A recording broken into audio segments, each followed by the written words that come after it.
Hello, my name is Tom. I came to Market Street Mission in October 2020 after a 20-year struggle with drugs and alcohol. I had tried many times to get clean before in the past and failed.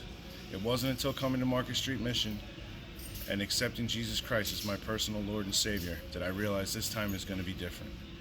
If anybody's in Christ, he is a new creation. The old is gone, the new has come. And speaking of new creations, this is some of the furniture we've been working on in the furniture restoration department.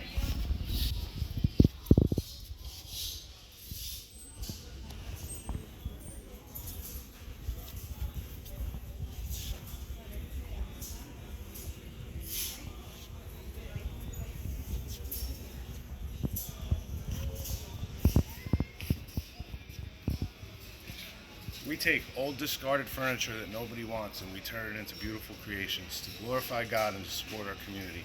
So come down and check it out.